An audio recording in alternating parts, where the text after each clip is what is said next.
Good morning students. आज का हमारा टॉपिक है the Clinton air. Last topic हमने पढ़ा था द गल्फ वॉर। तो गल्फ वॉर जो है, ये जो टॉपिक है ये सेकंड चैप्टर में ही इंक्लूड होता है, लेकिन ये टॉपिक जो है ये थर्ड चैप्टर से लिया गया है।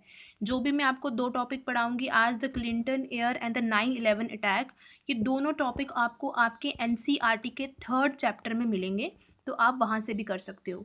ये सब जो लिखा है ये आपकी सिर्फ अंडरस्टैंडिंग के लिए है। नोट्स आप जो मैं आपको मटेरियल भेजूंगी आपने वहाँ से बनाना है, और साथ में आप एनसीईआरटी की हेल्प भी ले सकते हो।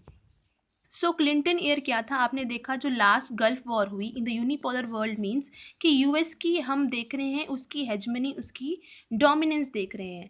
तो लास्ट जो आपका गल्फ वॉर में प्रेसिडेंट कौन थे, जॉर्ज बुश थे। लेकिन गल्फ वॉर के बाद भी जब इलेक्शन हुई अमेरिका में 1992 में, तो कौन उस इलेक्शन में प्रेसिडेंट कौन बने, बिल क्लिंटन बने। इसीलिए, और 1996 में भी कौन बने, बिल क्लिंटन।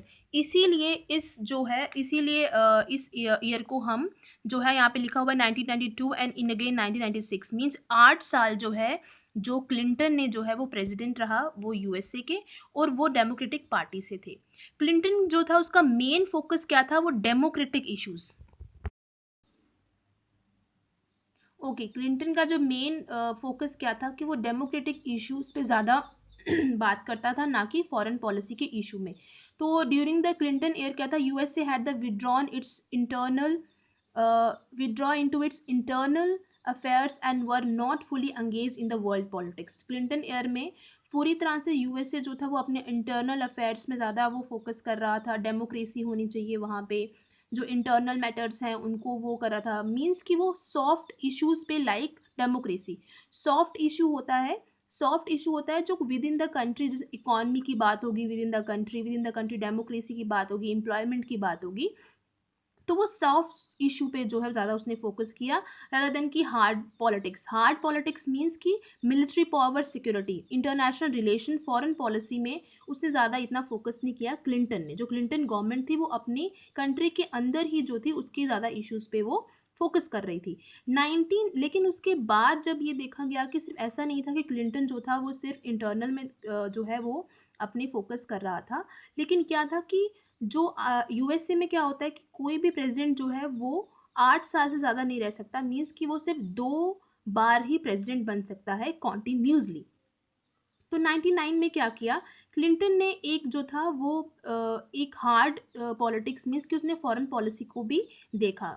हमने पहले बात की कि सिर्फ वो सॉफ्ट पावर को देखता था, सॉफ्ट इश्यूज को देखता था। इसका मतलब ये नहीं कि वो इतना पावरफुल नहीं था उस टाइम, क्लिंटन ईयर के टाइम यूएसए की, वो फॉरेन पॉलिसी या अपनी हेजेमनी की अपनी पावर को दिखा नहीं सकता था। लेकिन उसने क्या किया, एक क्लिंटन ईयर के जो ईयर था उसमें दो जो है वो क्या हुए, ऑपरेशन हुए। 1999 में Yugoslavian action to stop the protest, Kosovo जो है वो एक यूगोस्लाविया का क्या है, कोसोवो इज़ अ यूगोस्लाविया का एक प्रोविंसेस है। अगर हमने लास्ट जो आपके टॉपिक आपने देखा होगा जिसमें हमने कॉन्फ्लिक्ट और टेंशन पढ़ा है, उसमें हमने पढ़ा था कि after the disintegration of the USSR, जो बहुत सी पोस्ट यूएसएसआर कंट्रीज थी उसमें बहुत से क्या थे, वो इंटरनल इश्यूज वजह से बहुत सी कंट्रीज जो थी वो छोटे छोटे हिस्सों में टूट के इंडिपेंडेंट कंट्री बन गई थी। तो प्रेजेंटली यूगोस्लाविया जो है वो एग्जिस्ट नहीं करता आपके वर्ल्ड मैप में। वो सिर्फ क्या है, वो इस छोटे छोटी कंट्रीज में वो बट गया है।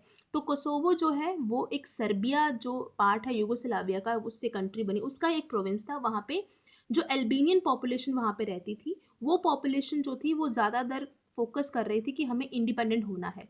तो कोसोवो में जो यूगोस्लाविया के जो मिलिट्री थे वो वहाँ पे पूरी तरह से उनके उनके प्रोटेस्ट को रोकने के लिए वहाँ पे अटैक कर रहे थे। और उसको रोकने के लिए यूएसए ने क्या किया, उस पर अपना जो है इंटरवेंशन किया। यूएसए ने नाटो कंट्रीज, यूगोस्लाविया अगर आप देखो तो यूगोस्लाविया क्या है, ना ही वो नैम की कंट्री थी, ना वो नाटो कंट्री थी, ना ही वो वार्सा पैक्ट थी। Yugoslavia is the NAM country, जो कि one of the founder of the non alignment movement. NATO countries क्या है, नॉर्थ अटलांटिक ट्रीटी ऑर्गेनाइजेशन, ये किसने, यूएसए